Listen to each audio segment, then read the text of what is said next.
Perfect. All right. Good afternoon, everybody. Nice hot summer day, especially here in Miami, Florida. I'm Bill Gustin, captain with Miami-Dade Fire Rescue Department. And we have two special guests with us today. We're going to talk about regional plans that smaller departments can put together. I'm a product of the Chicago suburbs, and Mavis Mutual Aid Box Alarm System is the gold standard for the fire service. And that concept is being used in a practical way in Broward County. Broward County is you've all heard of Fort Lauderdale. So Chief Jim Russo is a chief in the Hollywood Fire Department, which adjoins Fort Lauderdale on the Atlantic Ocean.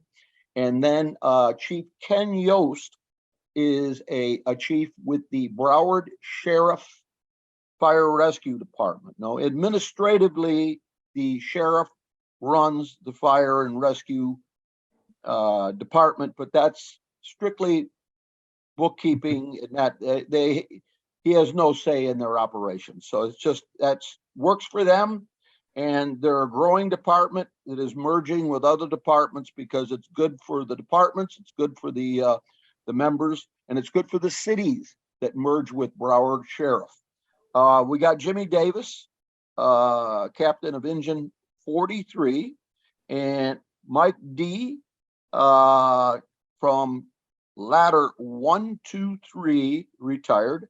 And then Brent Brooks, our brother from Toronto, Canada, who eats, breathes, and smokes high-rise firefighting and volunteers a ton of his time. I don't see Brent there, but I think Brent was on duty and he might have had to step off. Yeah. Okay. Yeah, that happens. Hey, I want to give a shout out to our friends at Key Hose. That's keyhose.com. Now, right now, we have our recruits dragging that key hose all over the drill ground, sweating their butts off. And it's brutal this time of year, but their instructors are right there with them. You want put a piece of equipment to the test, give it to recruit training where it's used on a daily basis. And we are not delicate with it. We're not protecting it from UV. We're dragging it across windowsills. Key has a great mix of durability, heat resistance, and abrasion resistance, and remarkable friction loss and kink resistance. Before we go any further, we have a picture of a panel member. Peter, if you could share that picture with one of our esteemed panel members. Could you bring that up for us? Yes, it's Jimmy Davis, stars as the Water Boy, coming to a theater near you. Tell us Where about do I this. get that job? Hey. Guy is always, he's looking for as they used to say in Chicago, it's a garden spot. He's on a garden spot. What capacity were you operating at this incident here, Captain Davis? First, I want to give a shout out to Tim Ulk. Thank you, Tim, for this beautiful picture. Even though I wasn't fighting the fire, I was doing something very, very useful. I was the hydration man. We came there on a box. The original fire building was a one-story ordinary. Fire through the roof. Hot day, hot evening. It's sometimes you're gonna get all the fame or the glory sometimes, and and getting the guys bottles of water. What I was able to serve in that capacity. But thank you, Tim. I didn't know that this picture was floating around too. I look a little bit younger, I guess, in this picture as well. You just came off your good out of it. Yeah. So Tim, I know you're out there watching. This was great. You made my day. Got a couple other guys I want to give a shout out to. I love the network. I love to network with guys. And Buddy Hayes from Jersey City, which is one squared away fire department, I must say. Now, Buddy invented a below the electric vehicle nozzle. It's called the Turtle. I'm not going to plug it, but he did do that. But what I want to mention about buddies, we had a conversation yesterday. They had a Captain Mike. What do you call them again? It's the scooters. What do you classify them as? The scooters in our terminology for the FDNY are micro mobility devices. Okay. Those are the e-bikes, the e-scooters, the hoverboards, anything like that. But the thing about those that differentiates them from the electric vehicles is they can be brought into the person's apartment and charged. These are things that are portable, so they can be put in the places. And we know most people, like myself included, are lazy. So they're going to charge them by the front door, their primary means of egress, instead of other places in it. And this is one of the problems that we're seeing. These are in the means of egress. There are also a lot of them that are bought and leased to delivery drivers in the city of New York. And there are places that fix the batteries illegally. They're not licensed or anything else. So we have to differentiate between the electric vehicle, a car, a truck, or whatever else, and a vehicle that is a device that is used, a mobility device that is used by people, but they can be transported by these people. They can be taken on trains. They can be taken subway cars. You see them in subway cars and stuff. Very, very dangerous for us. Captain Mike, what Buddy from Jersey City was mentioning is in our conversation yesterday is that he did have a fire that resulted in a civilian fatality, and the bike was parked under the stairs. It took the stairs. You know, you and I were talking about Long Island the other day about how the furnace was underneath the stairs. Well, in this case, the furnace was a mobility device. Took the stairs, burnt the stairs. They had a fatality above. But the point he made, which I think is it's simple, but it's brilliant. If you had a gas leak that you couldn't stop, if you had a flammable accelerant, and that was the comparison that he made, you would keep a charged hose line on a close watch because it could trap the company that goes past that fire. What happens when the mobility device goes into runaway? First hose line knocks down the fire and the engine company proceeds past the mobility device and it goes into another thermal runaway. Hence, the necessity for a backup line to protect, because Mike, just like you said, my brother, where are these things going to be? Blocking not only the occupants' means of egress, but the firefighters' means of egress. So I thought that was a brilliant idea for Buddy. And another guy I want to talk to, as I just talked yesterday, was John McGuire from UL out of Providence, Rhode Island. I don't know what normal people find exciting and fun and interesting, but I love doing what we're doing right now. Doing what we're doing right now. So we're going to get into the electric vehicles, but before we do that, I am very impressed with the work that Chief Russo and Chief Yost have done in terms of a regional high-rise fire plan for the Broward County, which is the Fort Lauderdale area. As I said, I'm used to that coming from Chicago with Mavis, a mutual aid box alarm system that Jimmy is active in. So fellas, you guys go ahead and take it. And if you want to just discuss the need, was there a specific incident? Sure. What was the motivation and how'd you go about it? Okay, you want me to start it off? Yeah, Yes. you start. I'll Sure. tag in. So just for a quick little background and timeline, we're talking about the Fire Chiefs Association of Broward County. First of all, I'd like to give a big thanks to the Fire Chiefs Association of Broward County well-oiled unit, represented by chiefs, obviously 5 bugle chiefs, and down to subcommittees that report monthly, and we meet at least monthly. And there's a lot of motivated individuals that donate their time, and in return, we get a lot of benefit. And I thank the Fire Chiefs Association of Broward County for kind of letting us run with it, because you got to remember, we're back in 2012. 2012, 2013 is when we really started. I think probably when I met you, Bill, really started to do a lot of research on how much we didn't know about high rise on a coastal community. And I was starting to share that concern and thought. And at the training subcommittee meetings, a lot of people were, number one, getting educated, because you got to remember that timeline was not about when we started to come out with a lot of UL studies and everything else. So everyone's trying to digest that. Everyone's trying to digest firefighting and standpipe systems in South Florida and using PRVs and a lot more development down here. So the switch from just being the coastal communities to now Sunrise has got high rises going up.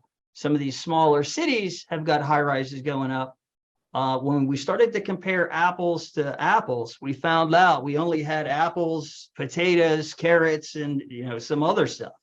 And to nobody's fault, however, it was a silo operation. You got to remember, at the time there was 20 fire rescue organizations within the county, right? So the idea is, number one, it started out with best practices and doing more research. And I guess I linked up with Bill Gustin and a couple others and did too good of a job, because then I got voluntold that we're going to do this work group. But Steve Shaw, myself, under the supervision at the time was Chief O'Connell, was a training chief for BSO Fire Rescue at the time. Basically, we had a lot of hard conversations about what do we really have here and how are we going to make this work.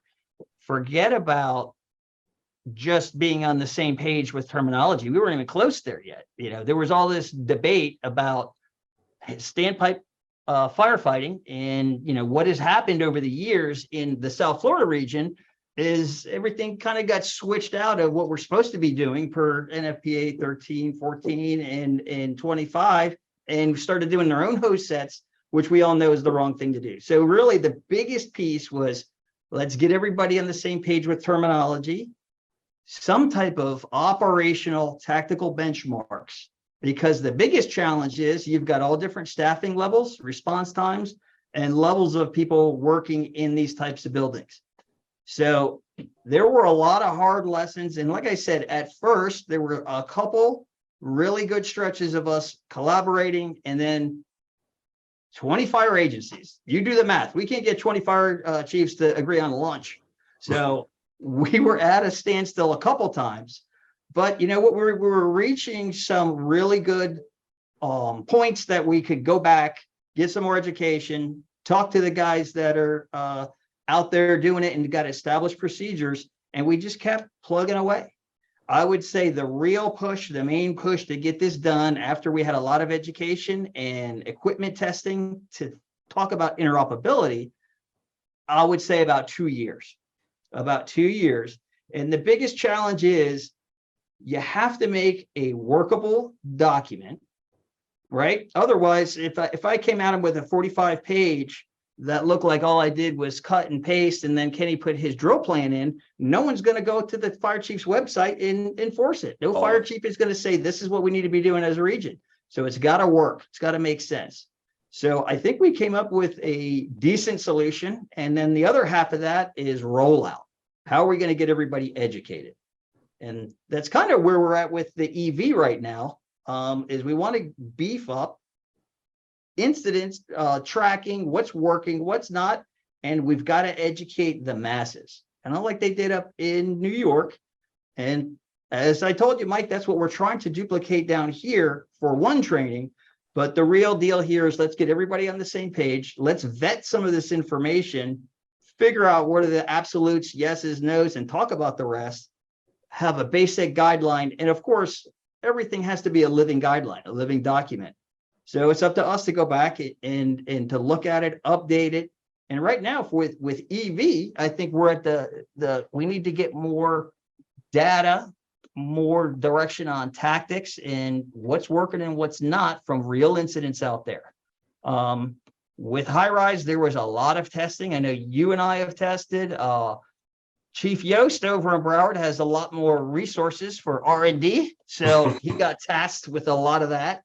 But another good thing about BSO being a big part of this is for logistics. If somebody in Broward County wants to buy a high-rise pack that we recommend, all they got to do is go on the BSO Logistics website and get one. We're all using the same thing, which if you could imagine, go back to 2012, it was not nearly the same things. I don't think I would have the same high-rise pack in 6 of my engines. So there was a need. It did definitely take a couple turns, but I think we came up with something that's workable without being drowned in monotony. Now, remember, everyone's going to take their little take in, adjustment here and there. It is a regional protocol. The idea, what we set up there was what the scope of the document was to be. So again, we had to get a little tricky. Do we want this to be this is how you respond to every high-rise fire?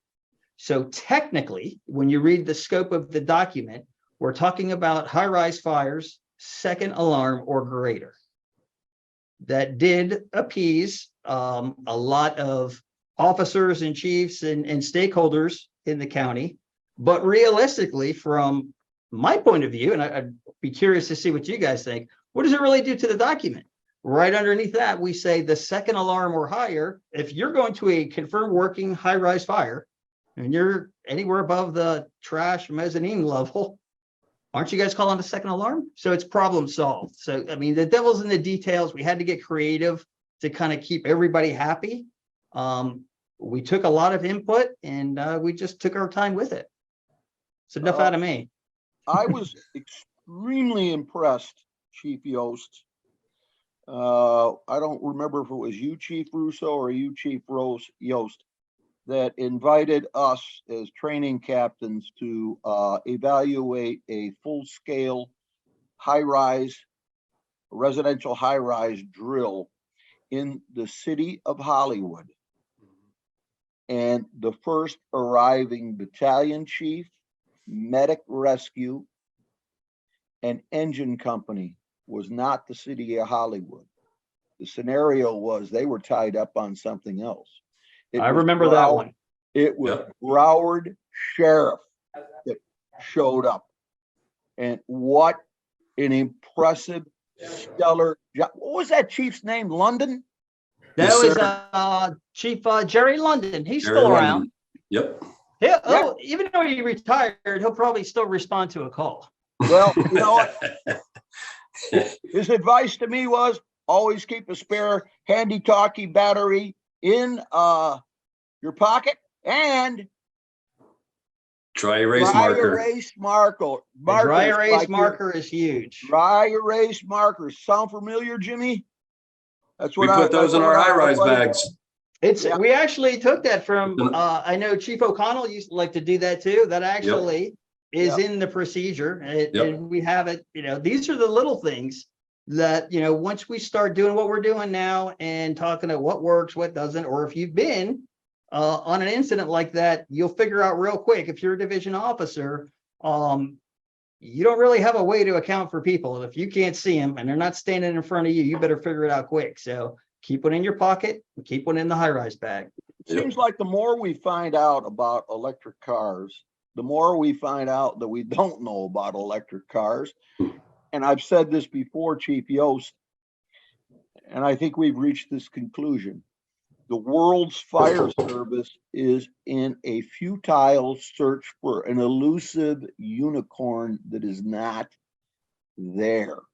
No one has a body of knowledge of what, there's no silver bullets here, guys. And there's a place for the under the car nozzles. There's a place for isolation blankets, which actually that concept originated in the maritime industry.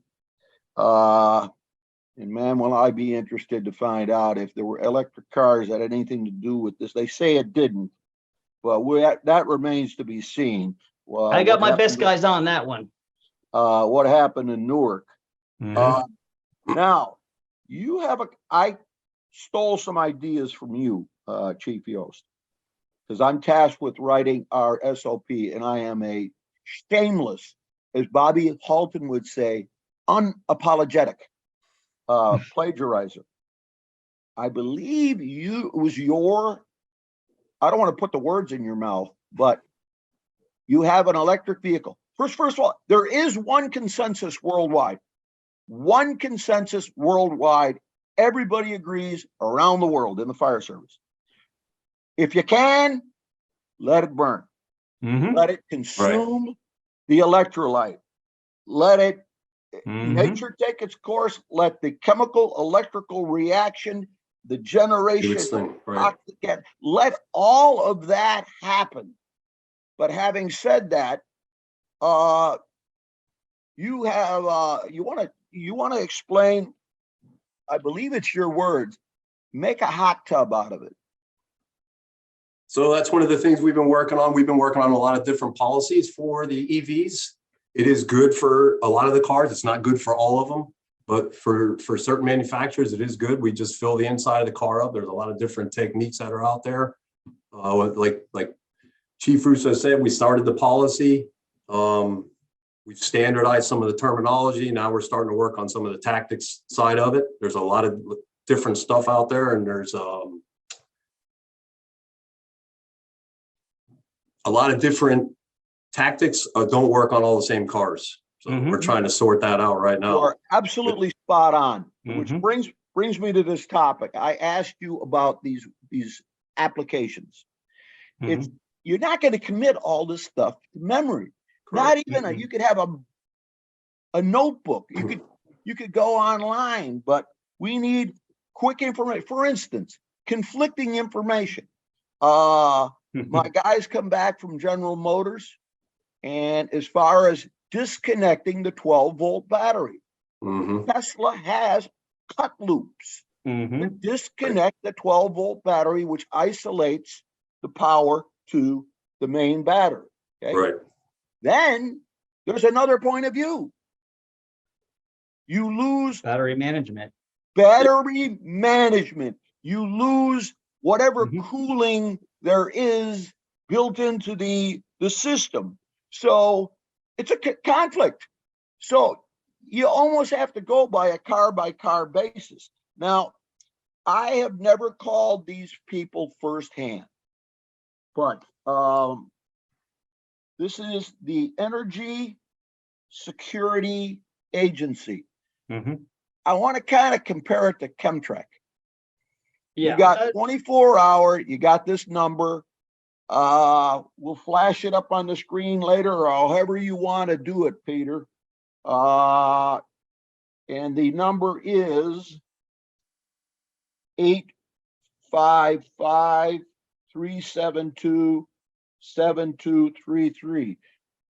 And if I'll say that again, 855-372-7233. So, and it's got it for law enforcement, for tow operators. And speaking of tow operators, can you talk a little bit about what you intend to do or have done with Broward Sheriff in terms of the flatbeds and the destination of the electric vehicle?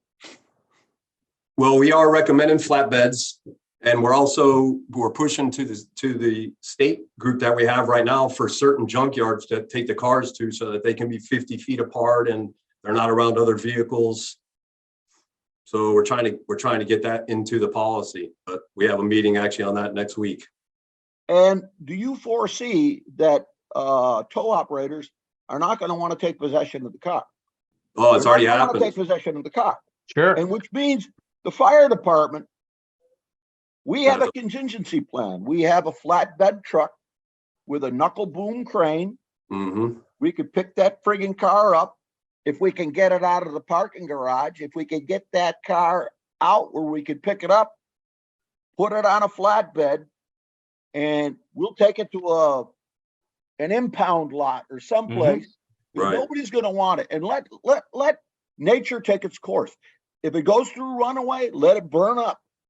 But I think it's unlikely that tow operators are going to want to take the car because of the fear of the runaway. And also, Chief Yost, they don't have an extra 50 feet. They want to fill that with junk cars. Yeah, that's and we also put in our policy that we're having an engine follow the flatbed to the junkyard. Yeah, and then We've had a couple incidents already where they've caught on fire en route to the junkyard. And then could you speak about the possibility that if you tow the vehicle with the drive wheels on the ground and turning, what could happen? The charges, you can have another fire. Yep, because you are charging the battery. You're Correct. charging the battery. Do any of you guys have because I don't, it's called a manual service disconnect. We at Miami-Dade did our Captain Enrique Pereira, our technical rescue and coordinator, has purchased one, and it's basically you plug it into the charging port, and it tells or fools the vehicle that it's being charged so that the drivetrain is isolated. Now, we've yet to receive them, but we're gonna equip every apparatus with one. And Mike, you brought up before we got on the air here, this, I foresee this as a huge problem. And it is, you brought it up, Mike, and you're spot on. Who is going to dispose of not just electric cars and trucks, but the mobility devices? Who is going to dispose? Is some, as you said, I got a great story. Great story. So, as I got a guy that is from Croatia. He's a fireman, and he speaks with a heavy Eastern European accent. So whenever he says, good story, bullshit, but good story.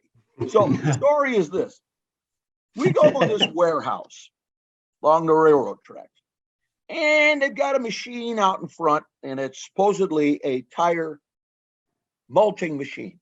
Oh, great. This is great. So they're in the business of accepting tires. What we don't know is that the guy rented the place. We knew something wasn't right when tires were stacked to the ceiling in the office. The guy completely packed this warehouse with tires, took the money and ran and got away with it. And Mike, I have a feeling the same damn thing is going to happen with unscrupulous. You want to kind of weigh in on that? Absolutely, Bill. Even departments, they have to have a contract, an agreement with someone who is licensed to dispose of these products properly. You can't have some guy coming in from a company that is not registered, not affiliated, and they say, "Oh yeah, we can do that." You know, it's like the old Joe Piscopo from Saturday Night Live. You know, what are you going to do with this stuff? Where are you going to put it? How are you going to make sure that it's not going in thermal runaway? And some of the stuff, and again, that we're seeing, like in the FDNY, when we have fires involving the micro mobility devices, not as much the vehicles, but the micro mobility devices, we have to account for all the batteries. And you look at the batteries, and I have one back in my shop behind me that I'm trying to get rid of. I have an electric leaf blower that I bought for my wife to blow off our deck, and the battery was brand new. The battery went bad, and I called up the company, and they said, "Oh, okay. You know, I got to have the battery number, the charger number, and everything, and then you got to send me a picture of the serial number scraped off the battery." And so now I'm trying to find someone who will take this to get rid of it. And my local recycling place said, oh, no, we don't touch those because we don't want them. Now, if I was unscrupulous, I could throw that into the garbage and put it in a couple of bags and now have the garbage truck compact it. And the things that these lithium-ion batteries don't like is impact and everything that you're going to get in the garbage truck, heat, compression, all of those things. And we could have a garbage truck fire. I guarantee you there are more garbage truck fires right now because of these things, because people throwing out stuff. There are so many batteries in our life today that it's amazing. So we have to figure out where this stuff is going. And the department has to have a licensed company who's doing it. And then we're going to have to figure out who's going to pay for this. Because this is going to be a very costly. It's like back in the early days of, with the hazardous material stuff. I remember as a very young man, I worked, before I went on the police and the fire department, I worked for a machinery mover. And my friend Steve and I were on the back of an old rigging truck. And a guy in a warehouse in Brooklyn in 1979 or 80 offered us $5,000 to take a 55-gallon drum and drive up and down the BQE with a couple of holes poked in it in a pouring rainstorm. And my friend Steve was on the balls of his ass. He's like, oh, let's do this. And I'm like, absolutely not, because we're going to be climbing back and forth on this truck every day. And whatever is in that stuff is going to be on this truck for years. I said, this stuff is probably deadly. I said, we are not doing this. Now, somebody probably did that, Bill, illegal dumping. Well, we're going to have guys taking these lithium-ion batteries and dumping them in an empty lot somewhere. And then we're going to have a thermal runaway there. And the problem that we see, especially in the smaller batteries, is we have to account for every cell that comes out of the batteries when they explode. And we have to go searching. Some places are now sending their hazmat teams in with metal detectors to try to find out where the batteries are in the waste pile, in the debris, the fire debris, finding this stuff. So there are so many things that have to be answered in this, and it's going to go on for years. I want to give a shout out to our friends at keyhose.com. My friend Dave Hibben from DC Engine 10 and Mark Lighthill. These are men that stand behind their product. And if you have a problem with the key hose, they're going to make it right for you, regardless of what they have to do. I also want to give a shout out to Lieutenant Chris Soda, who came recommended by our Captain Jimmy as a source of information for electric vehicles.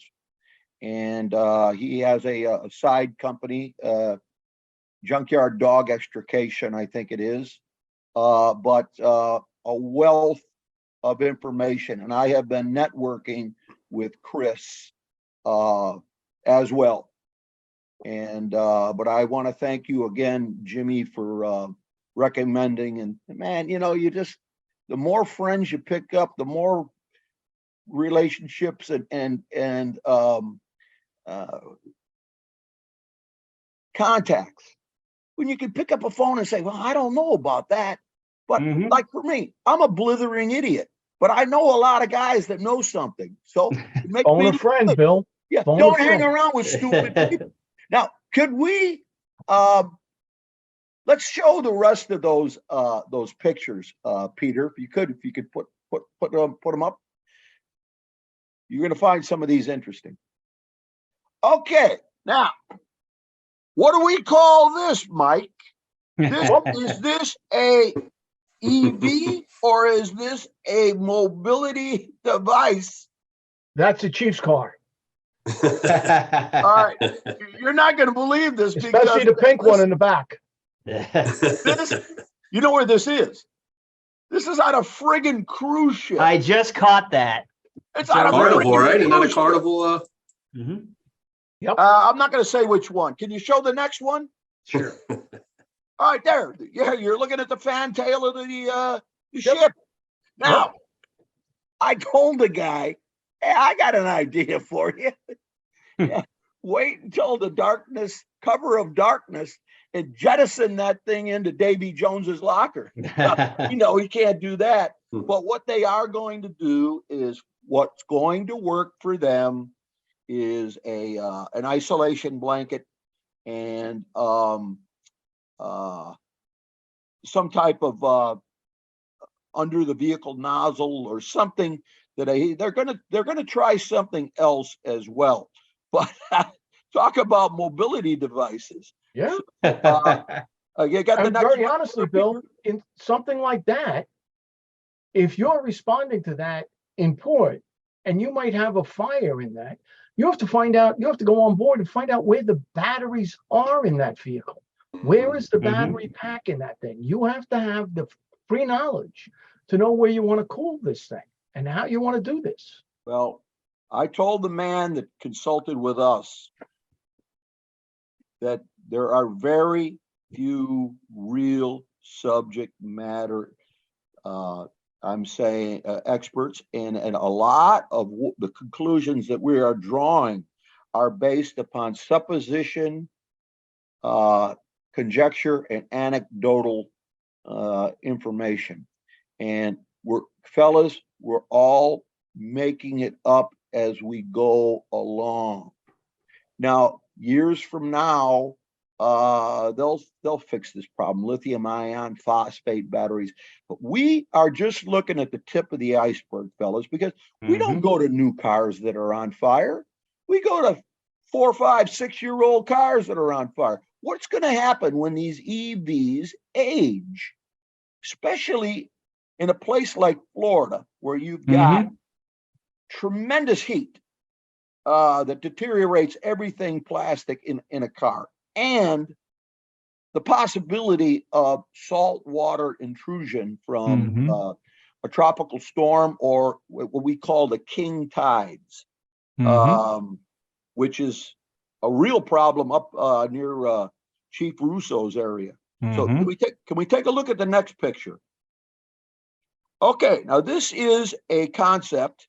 I believe it was developed by the Scandinavians. And it is, and also South Korea. And they build a dike around the vehicle and fill the dike with water and immerse the battery. Now, it begs the question, and that's another thing that we don't know. I hear from some sources not to worry about the toxicity of the runoff. And I hear other sources that tell you, you got hydrofluoric acid in there and another witch's brew. And it's just conflicting information. But that's what the South Koreans and the Scandinavians are doing. I think we have just one more. All right, here's the Berlin Fire Brigade, and that is a specialized vehicle. And they're using their crane, and they're picking that vehicle up, and they're going to put it in a dunk tank, and they're going to leave it in there. Now, just recently, remember we discussed this at our last conference, fellas. Phoenix had one. It was a Whammo. It was a self-driving car. So, and by the way, you know that these self-driving cars have to adjust to the driving habits of the region that they're in. So, like, for instance, in Miami, a self-driving car, when it stopped in traffic at a light, the millisecond that the light turns green, the horn has to sound. Okay? It has to sound. Beep! It never fails, man. So now this, and here's another thing. We've got a very reputable company. They're not stupid. They're out of Austria that have invented a device that punctures the bottom of the battery case. And every manufacturer is dead set against it. Well, they're not stupid. Now, this is a variation of the pyro lance, which has actually been around a while. I believe it uses a granite aggregate with extremely high pressures. You could cut right through a shipping container like it was a plasma cutter. And where are they going? They're going in through the top of the battery. Mhm. So, and again, they're not stupid.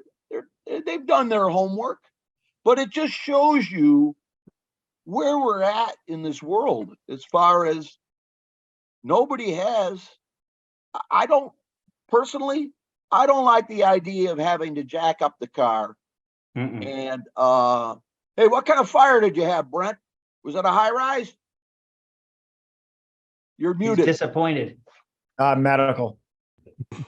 Okay, now this guy, Brent Brooks, this guy from Toronto, he took a Bresnan distributor and he put it into a car and made it a Canadian car wash. And he filled that car up. It's got no nozzle reaction. It just spins and it's flowing, what, about 320 gallons a minute? Actually, we're getting 500 GPM, so it would be equivalent to putting a portable monitor inside the car. We can fill it in 36 seconds. That's 2 feet of water. So Mhm. now it's a bathtub of water above it. And is there an application? You damn right. I think it's a brilliant idea. Now, Mike, you and I have had a problem about one of the problems with the parking decks is the weight. And I did Mhm. some homework here. A Hummer, an electric Hummer, Mhm. weighs 9,000 pounds. Now,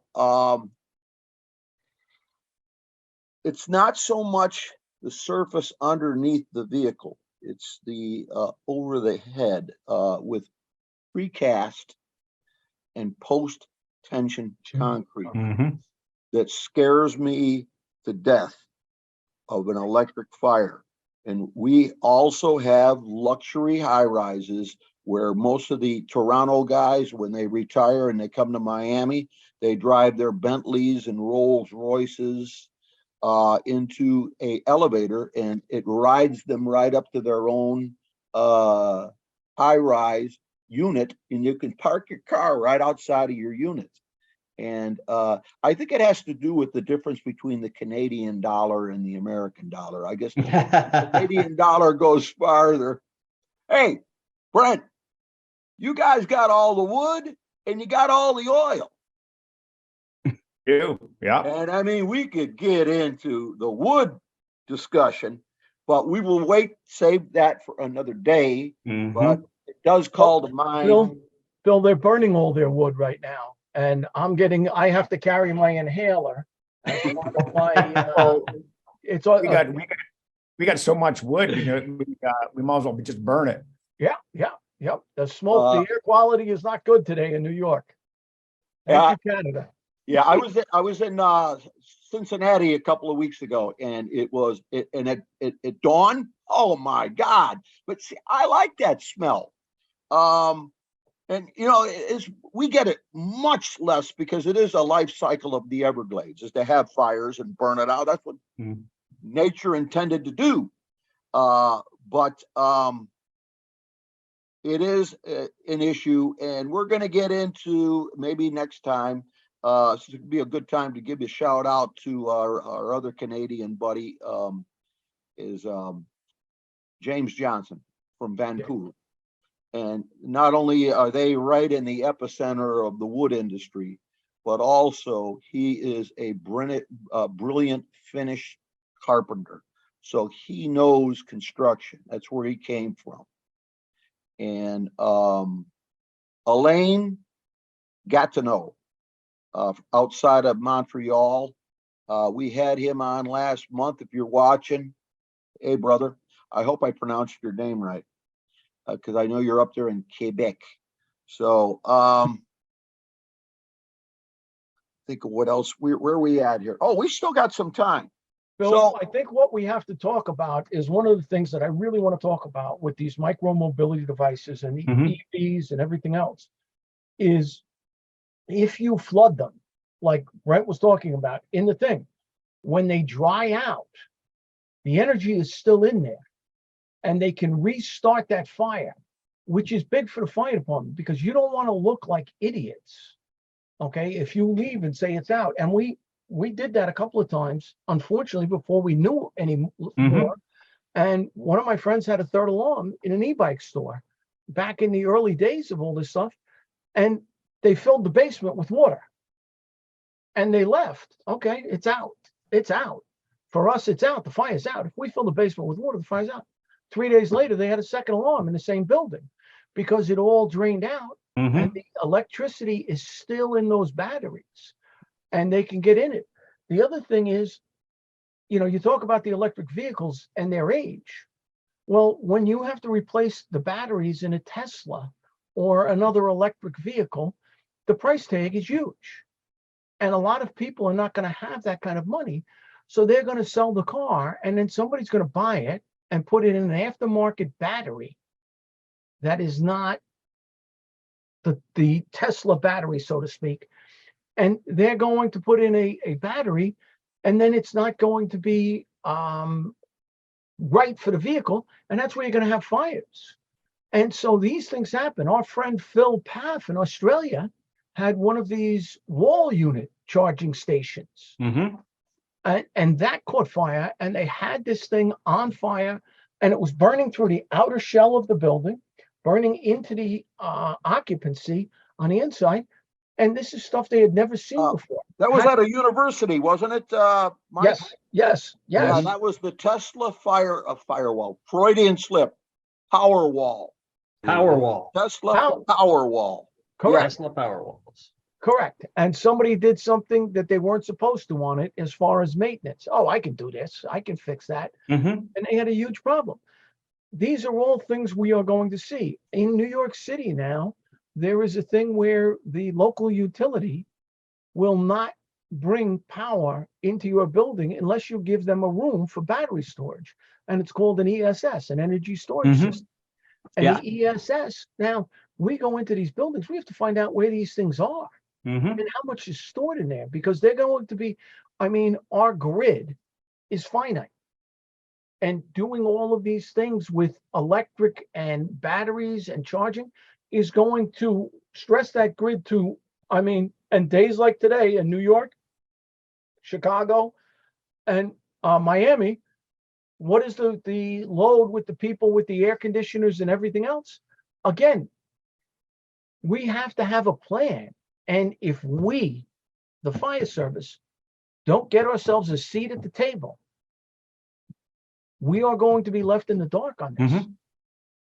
We are going to be the same way that we didn't have a seat at the NFPA 14 committees when we had all non-fire service people assuming that we all operated with 2.5-inch lines. Correct. I visited a Tesla charging station near my son's townhouse in Tampa. You ought to see the size of the MAT transformer from Florida Power and Light for that. And also I took a picture from Cincinnati of a barge tow pushing 15 barges lashed together, very impressive, full of coal. Now, what are they going to do with that coal? They're going to burn that coal, quite possibly, in an electrical generating plant so that you can charge your electric car. Only a storage So device. You don't use fossil fuels. Where the hell did the electricity come? Unless it's nuclear, brother. So, you know, we've got a big learning curve. Sure. I think we ought to do what they do in Canada. Just everybody have a wood burning stove and hook up some kind of turbine or something like that. And because you guys got it all figured out. Yeah. Anything, Jim? I just can't agree more with Mike.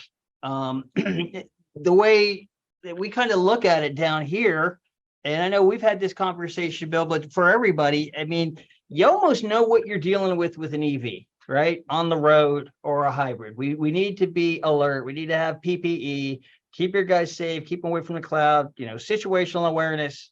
We're getting there. Bill, I think you have a great point. Just because Kenny's method works doesn't mean Jimmy's method doesn't work, right? So we need to get a lot more data on best practices. And I think the regions that they're located in makes a difference. The micro mobility, the overcharging, the aftermarkets, and just where they're going are going to be a huge problem. Why I'm really glad that we've got some real major players that are not afraid to speak their mind and make connections on the state task force is my concern is New York now, right? I was in New York, this summer, and you see what the EV situation is just by the citizens, residents, tourists. And we are that way population wise with the amount of EVs and probably more EV vehicles, but micromobility is getting there. But we're just a couple years behind the curve. I know Kenny's organization had it too, where the micromobility is huge. It's going to be a high rise and a micromobility, or we're seeing them in our high rises now to supplement and offset their electricity bills, right? I'm going to quote a very wise old sage. That would be Captain Mike Dugan. He says something to the effect of,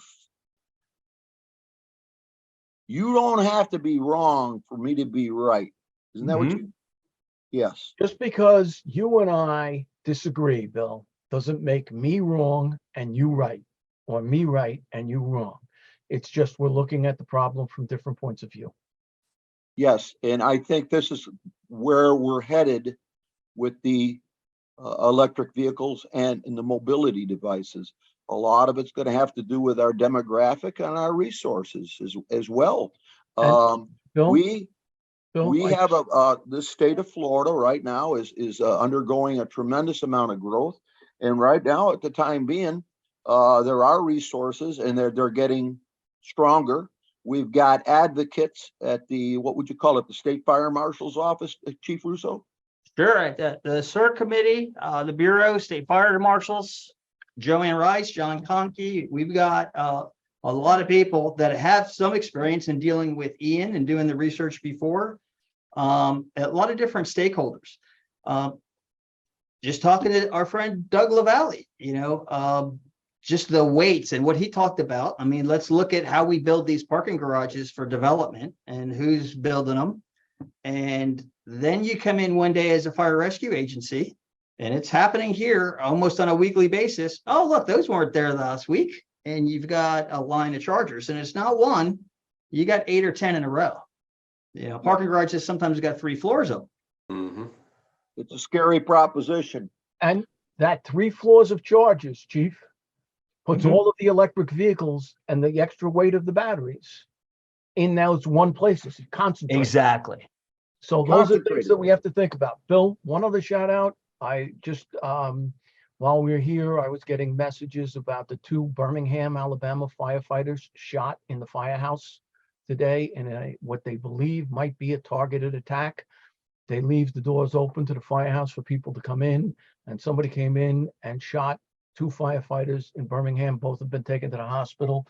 I don't have any updates on them, but I would just like to ask everybody who watches this to keep them in your thoughts and prayers, because it's really, this is horrendous.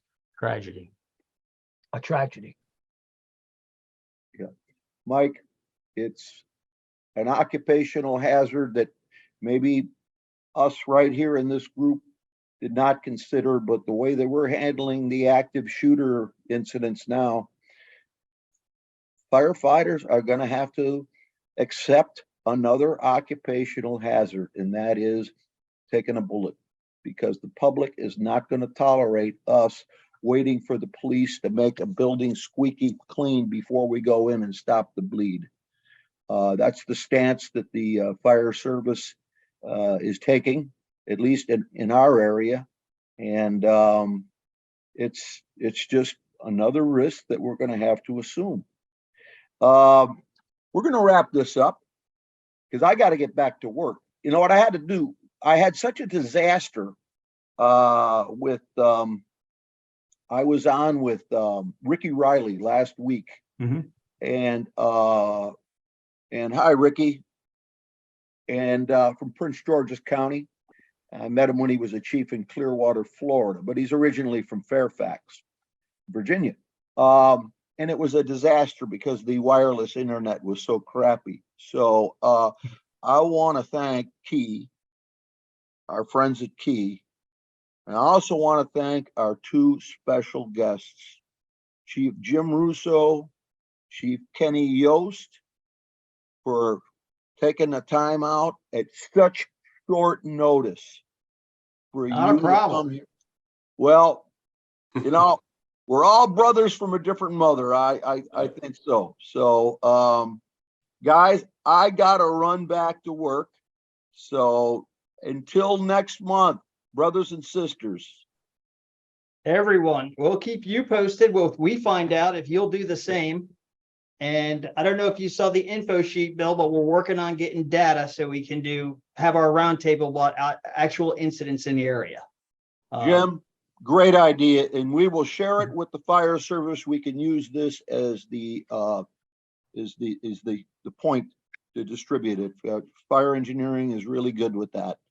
Okay, until next month, God bless everybody, and may He keep you all safe, all of us, people that are watching, safe in our most noble profession, and don't forget about our brothers in Birmingham.